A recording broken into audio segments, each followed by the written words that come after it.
भिटशा भरिसां सालारो थाणे जी हद में कच्चे जे इलाके में रिंद ऐं बिरोही बिरादरी जे ॿिनि धुरियुनि में काफ़ी वक़्त खां हलंदड़ संगावती तकरार ॿीहर कर खंयो, जंहिंजे नतीजे में राति 3 वॻे बिरोही बिरादरी जे हथियारबंद माण्हुनि रिंदनि जे कच्चे वारे इलाक़नि जे घर मथां ओचितो हलां करे बंदूकनि जा मुंहं खोले सिधी फायरिंग करे ॾिनी, जंहिंजे नतीजे में गोलियूं लॻण सबबि 5 ॼणा मौक़े ते फ़ौत थी विया।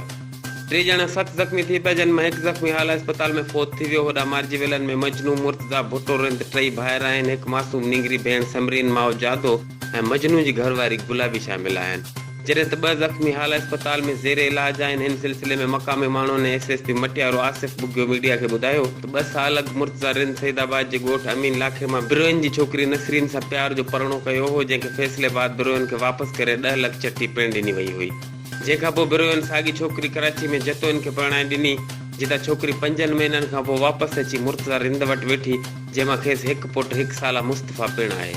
SSP वधीक ॿुधायो त राति देर सां बिरोहिन जे 4 हथियारबंदनि रिंद बिरादरी जे 6 माण्हुनि, जिन में 3 टे मर्द शामिल आहिनि, खेनि फायरिंग करे क़तल करे छॾियो, जॾहिं त पुलिस वाक़े वारे हंधि पहुतल आहे।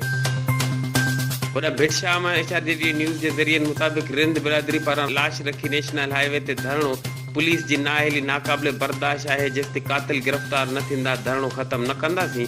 अली शेर रिंद ऐं ॿिया रिंद बिरादरी पारां 2 कलाकनि खां लॻल धरणो जारी जे सबबि तालीमी इदारनि तोड़े ॿियनि सरकारी मुलाज़िमनि मुसाफ़िरनि खे वक़्त सिर पहुचणु मसइलो बणिजी वियो, जॾहिं त मुज़ाहिरीन लाश रखी पोस्टमार्टम कराइण ऐं मक़ामी पुलिस सां मज़ाक़रात करण खां इनकार करे छॾियो। हिननि चयो त जेसिताईं RPO हैदराबाद असां सां अची ॻाल्हियूं करे कातिलनि जी गिरफ़्तारी जी ख़ातिरी नथो कराए, तेसिताईं असां धरणो ख़तमु न कंदासीं। Ali Jafri Solanki, HRJD news, Hyderabad.